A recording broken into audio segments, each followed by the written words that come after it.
Hi hello welcome to our channel. నేను మీ సిరి. కథలోకి వెళ్ళే ముందు మన ఛానల్ని సబ్స్క్రైబ్ చేసుకోవడం మర్చిపోకండి. అలాగే వీడియోని లైక్ చేసి హైప్ చేయండి. ఏకాంత మంత్రం పార్ట్ 34. మనోహర మైత్రిని కలిసి సాహితీ గురించి చెప్పిన తర్వాత కథ ఇలా మొదలవుతుంది. ఇంటికి వచ్చిన సాహితీకి దుఃఖం ఆగలేదు. ఎంతసేపు ఏడు పాపకోలను చూసినా ఆగట్లేదు. అసలు మైత్రి ఎలా నమ్ముతుంది ఇదంతా? ఆమె మనస్తత్వమే అంతా. ఆ విషయం సాహితీకి బాగా తెలుసు. కానీ తను అలా చేసిందంటే ఎలా నమ్ముతుంది? నేనేం తప్పు చేసింది? మైత్రి జాగ్రత్త అని చెప్పిన అర్జున్ మాటలు తూచా తప్పకుండా పాటించింది. స్నేహితురాల కోసం ఏం చేయడానికన్నా వెనకాలేదు. కానీ చివరికి తనకేం మిగిలింది? అవమానం, కన్నీళ్లు. గుండెలు అవిసేలా ఏడుస్తోంది సాహితి. మైత్రి ఏ నిర్ణయం తీసుకుంటుందో కూడా ఆలోచించే పరిస్థితుల్లో లేదు ఆమె. ఇంకెప్పుడు నాతో మాట్లాడడానికి ప్రయత్నించకు అని అన్న మైత్రి మాటలే గుర్తుకొస్తుంటే తట్టుకోలేకపోతోంది సాహితి. ఆ తర్వాత మైత్రికి కాల్ చేయడానికి కూడా ధైర్యం సరిపోవట్లేదు. నేనేం తప్పు చేయలేదని చెప్తే నమ్ముతుందా? లేదు. తనేం చెప్పినా ఇప్పుడు నమ్మదు, వినదు. తన పరిస్థితి మీద తనకే జాలేసింది సాహితికి. ఇవన్నీ మధుకు తెలుసలేదు. తన్ని తీసుకొచ్చి నిరూపించాలని కూడా అనిపించలేదు. ఒక రకమైన విరక్తి పుట్టేసింది సాహితికి. ఆ రోజు నుంచి అర్జున్కి కూడా కాల్ చేయలేదు. అతడు కాల్ చేసినా పొడి పొడిగా మాట్లాడి వెంటనే పెట్టేసేది. అతనితో మాట్లాడకుండా, చూడకుండా ఉండడానికి ఎంత వేదన్ని అనుభవించిందో తనకే తెలుసు.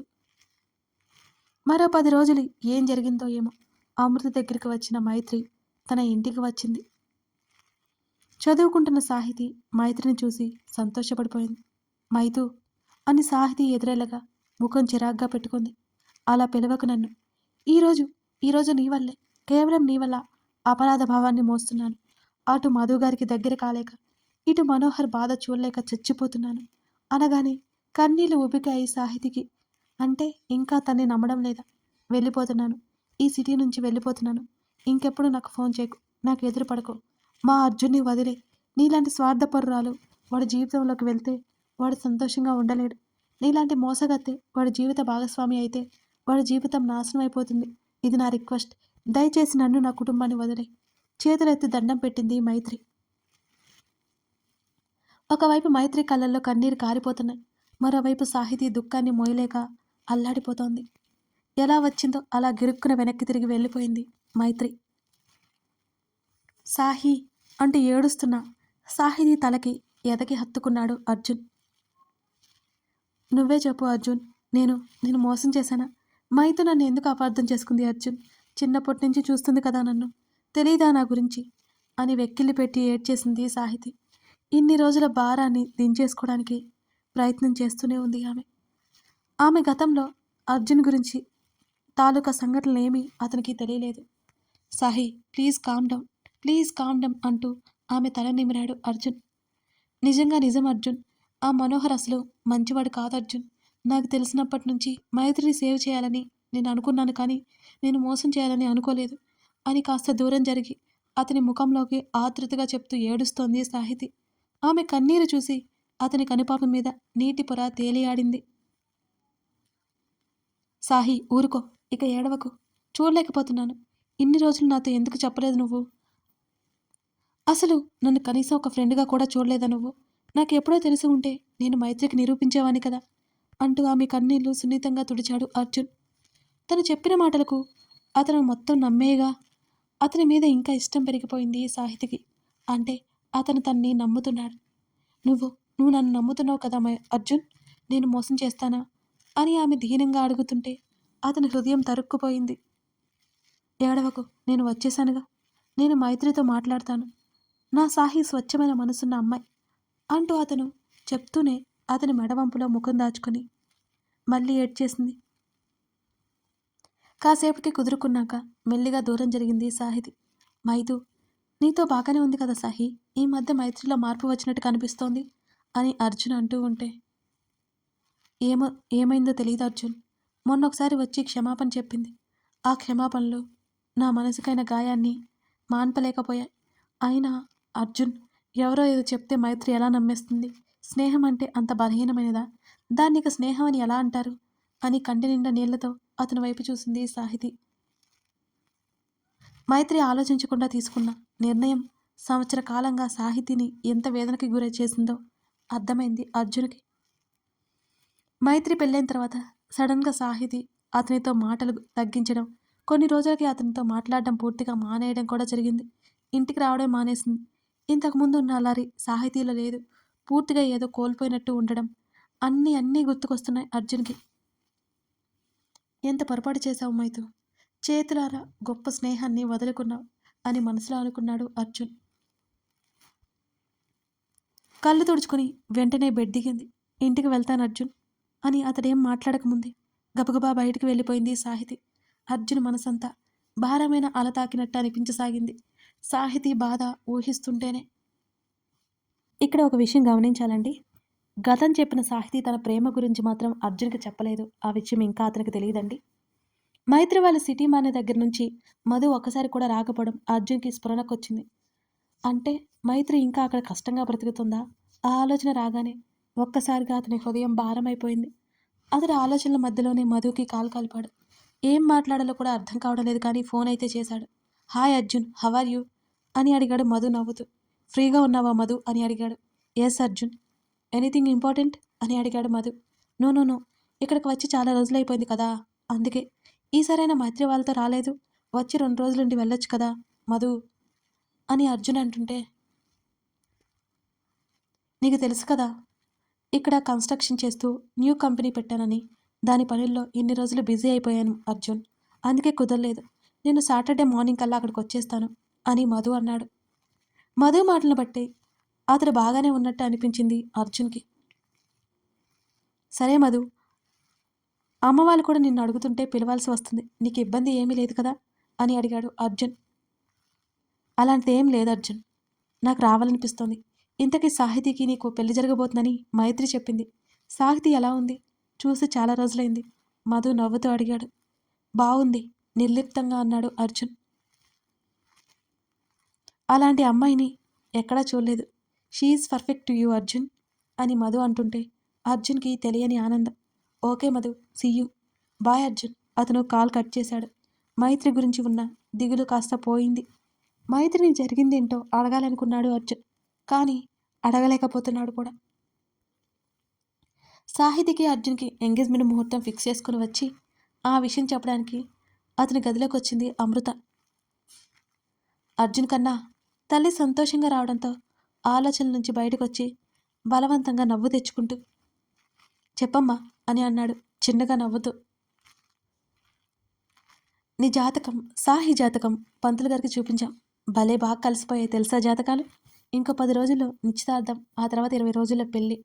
ఈ ముహూర్తంలో మీ పెళ్లి జరిగిపోయిందనుకో, మీరు సకల సౌఖ్యాలతో ఉంటారని పంతులు గారు కూడా చెప్పారు. సంతోషమంతా తల్లి ముఖంలోనే కనిపిస్తుంటే బయటికి మాత్రం నవ్వుతూ లోపల వేదన చెందుతున్నాడు అర్జున్. జాతకాలు కలిసాయేమో అమ్మ, కానీ మనసులు అసలు కలవట్లేదు అని బాధగా అనుకున్నాడు సాహితీని తలుచుకుని. అమ్మ చాలా తొందరగా పెట్టేసుకుంటున్నారు, పనులు అవ్వాలి కదా అన్నాడు అర్జున్. పనులు అవే అవుతాయిలే నాన్న, మీ నాన్నగారు అంకుల్ చూసుకుంటారులే, కానీ సాహిని ఎప్పుడైనా నా కోడలు చేసుకుందామా అని వెయిటింగ్. రేపు గుడిలో గణేష్ పూజ ఉంది, రేపు ఏ ప్రోగ్రాంలో పెట్టుకోవద్దు అని హెచ్చరించింది అమృత. సాహితో చివరిసారిగా మాట్లాడాలనుకున్నాడు అర్జున్, కానీ ఏం మాట్లాడాలి? ఆమెకు తన మీద అలాంటి అభిప్రాయం ఏమీ లేదని నిక్కచ్చిగా చెప్పేసింది కదా. ఇప్పుడు ఇంట్లో చెప్పలేకపోతుంది. ఆమె తన్ని ఫ్రెండ్గా చూస్తుంటే తను ఎలా పెళ్లి గురించి బలవంతం చేయగలడు? అర్జున్కి అంతా గందరగోళంగా అనిపించింది.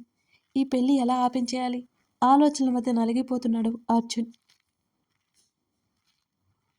అర్జున్ సమక్షంలో స్వాంతన కలగ్గా ఆ రోజు ప్రశాంతంగా ఉంది సాహితికి. పెళ్లి ముహూర్తం, ఎంగేజ్మెంట్ ముహూర్తం గురించి తల్లి చెప్పగానే సాహితి ఎంత సంతోషపడిపోయిందో. త్వరలోనే తను కోరుకున్న అర్జున్ జీవితంలోకి తను వెళ్ళబోతుంది. తన అర్జున్ని తను పెళ్లి చేసుకోబోతుంది. అర్జున్కి తనంటే బోలెడిష్టం. సంతోషంతో ఉక్కిరిబిక్కిరవ్వబోయింది సాహితి. ఆ తర్వాత రోజు అర్జున్ ఇవ్వబోయే షాక్ ఆమెకి తెలియక ఆ రోజు హాయిగా నిద్రపోయింది. లివింగ్ ఏరియాలో దిగులుగా కూర్చుని సోఫాలో తన వెనక్కి వాలి ఉంచింది మైత్రి. తన అక్కని చూసిన అర్జున్ ఆమె దగ్గరికి వెళ్ళాడు. మైతు అనగానే గబుక్కున కళ్ళు తెరిచి చూసింది ఆమె. ఏమైంది, ఎందుకు ఇలా ఒంటరిగా కూర్చున్నావు అని అడుగుతూనే పక్కన కూర్చున్నాడు అర్జున్. అర్జున్ భుజం మీద తలవాల్చుకుంది మైత్రి. తప్పు చేశాను అర్జున్. సరిదిద్దుకోలేని తప్పు చేశాను. మైత్రి కన్నీళ్లు అర్జున్ చేతి మీద పడ్డాయి. ఆ విషయం తెలుసు కాబట్టి మాట్లాడలేకపోయాడు అర్జున్. అక్క చేతి మీద చెయ్యేశాడు. నా ప్రాణ స్నేహితురాల గురించి తెలిసి కూడా నిందించాను. ఏం చేయను అర్జున్. నా మనస్థితి అలాంటిది. ఎవరైనా ఏం చేయగలరు? మనతో పాటు పెరిగిన స్నేహం కంటే మనతో భవిష్యత్తులో ఉండబోయే ప్రేమకే కదా ఎక్కువ విలువిస్తారు. నేను కూడా అదే చేశాను. నా ప్రేమను దూరం చేసిందని సాహితిని నిందించాను. నా తప్పు తెలుసుకునేసరికి మా మధ్య దూరం పెరిగిపోయింది. ఇక ఏడుపు దాచుకోలేక చేతుల్లో ముఖం దాచుకుని వెక్కి వెక్కి ఏడవడం మొదలుపెట్టింది మైత్రి. పశ్చాత్తాపంకి మించిన శిక్ష లేదంటారు. మైత్రి విషయంలో అర్థమవుతోంది అర్జున్కి. ఆమె భుజం చుట్టూ చెయ్యేసి ఊరుకోబెట్టే ప్రయత్నం చేశాడు అర్జున్. కళ్ళు తుడుచుకొని అతని వైపు చూస్తూ, నా మీద కోపంగా ఉందా నీకు అని అడిగింది ఏడ్చేస్తూ. మైత్రి మీద జాలి కలుగుతుంటే అతను ఏం చెప్పలేకపోయాడు. చచ, అదేం లేదు. నీ మీద కోపమేంటి అన్నాడు అతను తన అక్క కళ్ళు తుడుస్తూ. నేను ఇంత చెప్తున్నా ఎందుకు ఏమిటని అడగట్లేదు. అంటే నీకు ఈ విషయం ముందే తెలుసు కదా. అయితే నన్ను ఒక్క మాట కూడా అడగలేదు. ఏదో అర్థమైనట్టుగా అతడి వైపు చూసింది మైత్రి. నేనేం మాట్లాడిన మైతు. నీ పొరపాటు ఏంటో నీకు తెలిసింది. అపురూపమైన స్నేహాన్ని పోగొట్టుకున్నావు. నిన్ను అడిగి ఇంకా ఏం బాధ పెట్టను. మీ ఇద్దరు నాకెంత ముఖ్యమో నీకు తెలియదు అని గొంతుకు పూడుకుపోతుంటే బలవంతంగా బాధని అణుచుకుంటూ చెప్పాడు అర్జున్.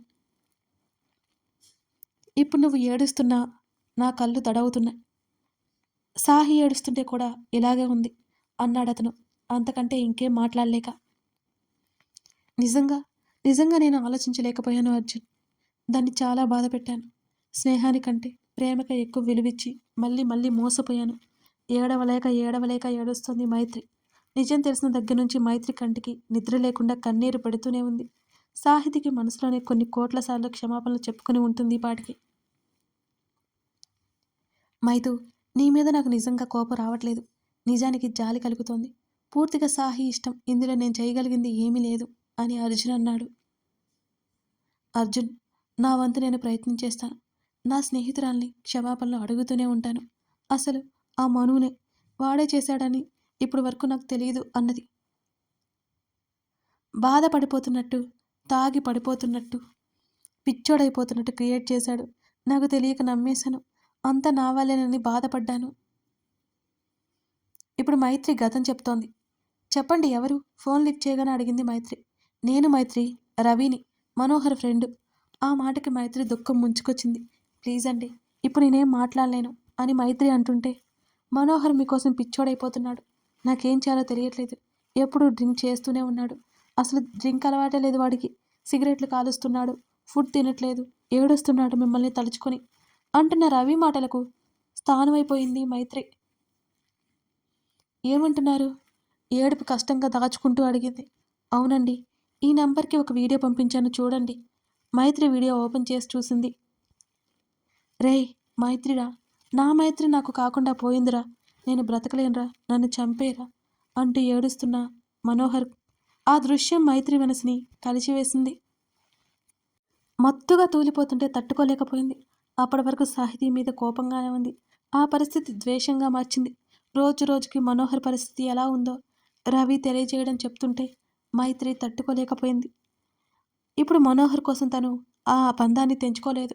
స్వీటీ కోసం వచ్చిన మధుతో తెలియని బంధం ఏర్పడింది మైత్రికి. అతన్ని వదులుకోలేదు. మనోహర్ని కలిసి అతనికి నచ్చజెప్పాలని మాత్రం అనుకుంది. కానీ మనోహర్ వేరే దగ్గర, తను వేరే దగ్గర ఉన్నారు. ఎలా కలవాలో అర్థం కాలేదు. మధుకి చెప్పి స్వీటీని తీసుకుని రావాలని హైదరాబాద్ బయలుదేరాలి అనుకుంది. మైతు జాగ్రత్త, రైలు ఎక్కించి బోల్డన్ని జాగ్రత్తలు చెప్పాడు మధు. ఇద్దరికి ఇబ్బంది లేకుండా ఏసీ కోచ్ బుక్ చేశాడు మధు. ఒక రూమ్ అంతా వాళ్ళదే. మధుగారు మీరు కూడా జాగ్రత్త. అతని చేతిని పట్టుకుంది మైత్రి. త్వరగా వచ్చేయ్. మాట దాచలేకపోయాడు మధు. పాపని సీట్లో కూర్చోబెట్టి చేతికి తినడానికి ఇచ్చి మధుని హత్తుకుని అతని హృదయం మీద తలవాల్చింది మైత్రి. మధు సంభ్రమాశ్చర్యాలకు లోనయ్యాడు. కాసేపట్లో తేరుకుని గట్టిగా హత్తుకున్నాడు. ఆమె తల మీద ముద్దు పెట్టి దూరం జరిగాడు. త్వరగా వచ్చేస్తాను. తెలియని దిగులు కమ్మేస్తుంటే మెల్లిగా చెప్పింది మైత్రి. అతడితో ఉన్న ఈ కొద్ది నెలల సమయంలో తన మనసులో ఎంతగా నిలిచిపోయాడో మైత్రికి కూడా అర్థమైంది. మధు ముఖం మాత్రం మతాబుల కంటే ఇంకా ప్రకాశవంతంగా వెలుగుతోంది. ఆమె భుజం చుట్టూ చెయ్యేసి థ్యాంక్ యూ అని అన్నాడు మధు. ఎందుకన్నట్టు చూసింది మైత్రి. నువ్వు నా భార్యవయ్యి వరాన్ని ఇచ్చినందుకు అని చిరునవ్వుతో చెబుతున్న మధు మాటలకు మైత్రి కళ్ళు తడిదేరాయి. అతడి మంచి మనసుకు ఇప్పటికీ కష్టం కలిగిస్తుంది. తిరిగి వచ్చాక అతనికి పరిపూర్ణంగా భార్యని అవ్వాలి అనుకుంది మైత్రి. మరోసారి జాగ్రత్తలు చెప్పి ట్రైన్ కదలడంతో ట్రైన్ దిగిపోయాడు మధు. స్వీడీని ఒడిలో కూర్చోబెట్టుకుని భారమైన మనసుతో కళ్ళు మూసుకుంది మైత్రి. కథ కొనసాగుతుంది. ఇప్పుడు మైత్రి మనోహర్ని కలిసిన తర్వాత ఏమవబోతుంది గెస్ చేస్తే కామెంట్ చేయండి. కథ నచ్చితే లైక్ చేసి సపోర్ట్ చేయండి. ఇంకొక ముఖ్యమైన విషయం అండి, మన ఛానల్లో కొత్తగా అమర ప్రేమిక అనే స్టోరీ రీసెంట్గా స్టార్ట్ చేశాను. ఈ విషయం మీ అందరికీ తెలుసు, తెలియని వాళ్ళ కోసం చెప్తున్నాను. ఎవరికైనా మంచి థ్రిల్లింగ్ లవ్ స్టోరీ చదవాలంటే ఆ స్టోరీ తప్పక చదవండి. నా నరేషన్ కూడా చాలా కొత్తగా ఉంటుంది, మీకు మంచి ఫీల్ని ఇస్తుంది. ఓకేనా? Thank you for watching this video.